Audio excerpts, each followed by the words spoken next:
During his speech to the joint session of Congress on Tuesday, Donald Trump touted his executive order banning men from playing in women's sports. He also highlighted just a few of many examples of women being harmed by the inclusion of trans-identified males in their sports league. One of the victims is a young lady named Peyton McNabb, who had been specially invited by the president. He gave her a shout out during the speech, and let's see that again. I also signed an executive order to ban men from playing in women's sports.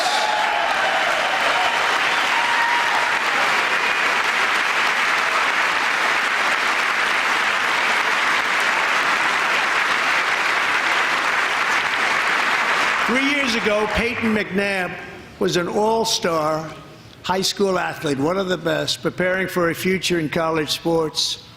But when her girls' volleyball match was invaded by a male, he smashed the ball so hard in Peyton's face, causing traumatic brain injury, partially paralyzing her right side and ending her athletic career. It was a shot like she's never seen before. She's never seen anything like it. Peyton is here tonight in the gallery, and Peyton, from now on, schools will kick the men off the girls' team, or they will lose all federal funding.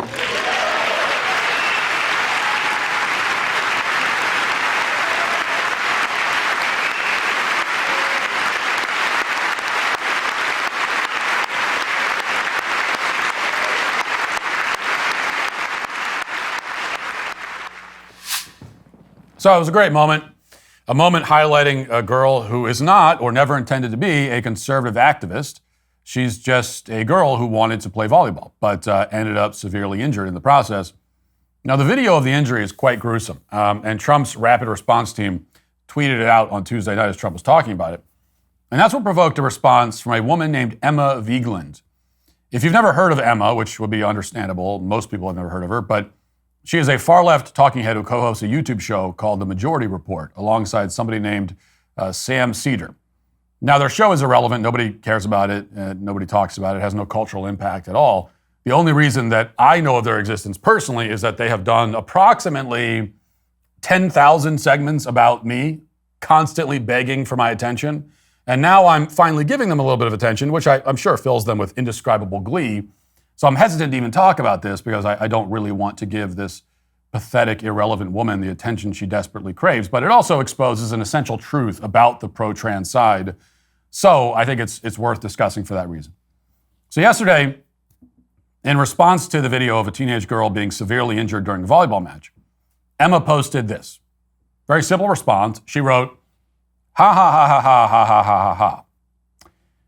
This is Emma laughing hysterically at a video of a girl sustaining a brain injury at the hands of a male athlete. To be clear again, Peyton McNabb, at the time when this injury happened, was not an activist. She was not a political person. She was just a girl playing volleyball.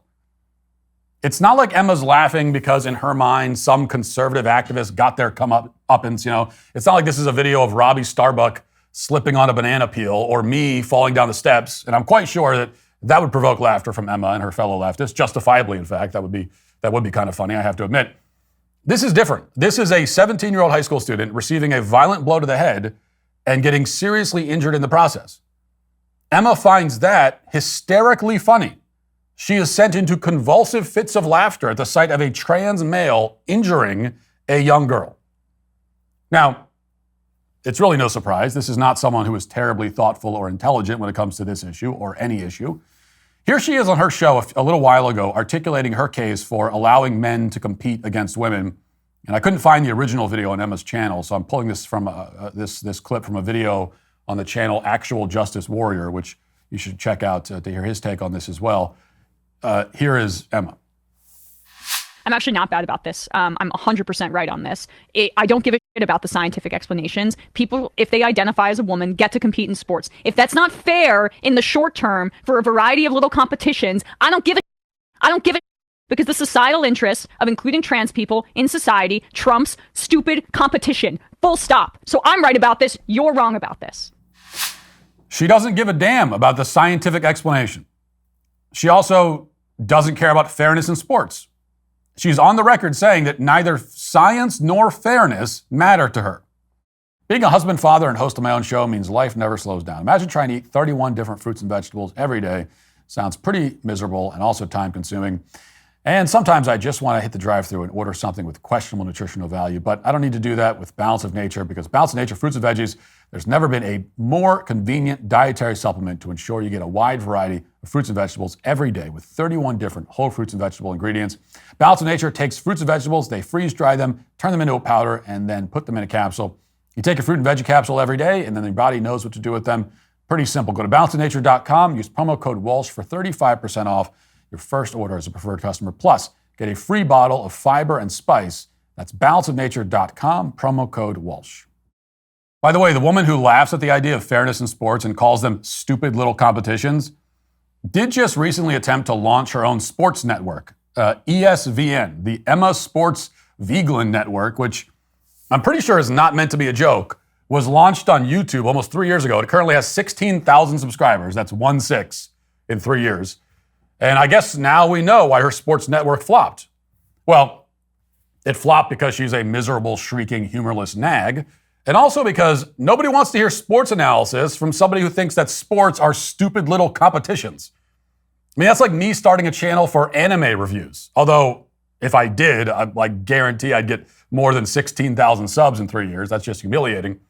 But in any case, there isn't much that can be said to debunk Emma's position on the trans sports topic. She's already stated up front that science and fairness are irrelevant. So it's like trying to discuss the solution to a math equation with somebody who declares at the outset that the basic rules of arithmetic don't matter. Like, if that's the case, there's nothing to talk about. It's like you might as well be arguing with a schizophrenic who thinks that he's an Egyptian pharaoh in the year 2000 BC. This is somebody who has completely divorced herself from reality. You can't debate her because debating requires that both parties exist in the same universe, if not, preferably the same planet. But Emma lives in a fantasy universe of her own making, where the laws of science are suspended and superseded by the desires of trans people.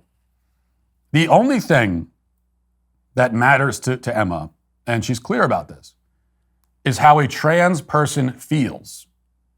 The question of whether trans-identified males should compete against women is, to her, not a scientific question, not a question of fairness, or a question of common sense. It is a question about feelings. And specifically, the question is this: will it make the trans male feel good to compete against women? If so, he should. The end. The feelings of everybody else involved, they don't matter either. The only thing that matters in the entire world is how trans people feel. That is the overriding concern. It is the only concern. That was her argument. This is how she sees the world. I'm not making a straw man of her position. It's what she actually just said.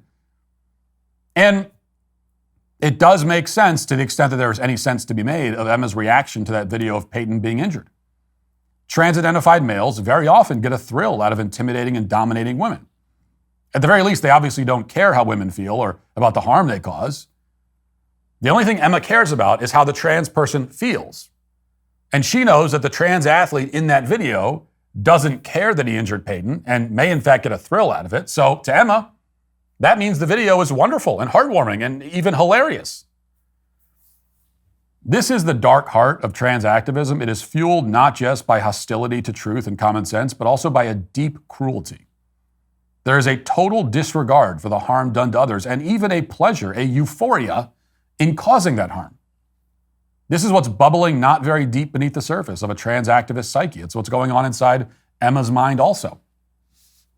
Now, why is that? I mean, Emma is not trans, as far as I know. Why would she disgrace and discredit herself by disavowing science in favor of men in women's clothes? Like, what do you get out of this? Why would she so openly advertise her own sociopathy by laughing at the image of a teenage girl sustaining a brain injury? What does she get out of it? Really? I mean, well, it's kind of hard to say. Maybe she just really dislikes herself, and that would be understandable. There's a whole lot to dislike. Maybe this is all nothing but another desperate plea for attention. Maybe it's a radical ploy to get her failing sports network off the ground. Maybe she's just very, very, very stupid. We can't know for sure. Well, that last one we do know for sure, but as for the others, there's no way to tell. All we know is that Emma is in an ever-dwindling minority on this issue. Her side is losing badly. And it gets worse for them every day. And the more that they put their psychotic indifference to science, common sense, and basic human decency on display, the more they will lose. Which is why I'm glad that Emma posted this tweet. Ironically, it will prove to be the most relevant and influential thing she's ever done. The only relevant and influential thing she's ever done or ever will do. She's helped to remind 80% of Americans why they oppose men and women's sports. And she's caused the other 20% to question whether they really want to be aligned with an imbecile like this. That's the service she's provided the country. And now the country will go back to forgetting that she exists. And that is why Emma Vigeland is today canceled. Hey, YouTube, thanks for listening to the show. If you'd like access to my full show with no ads, you should go to dailywire.com and use promo code Walsh to get 2 months free on all annual plans. See you there.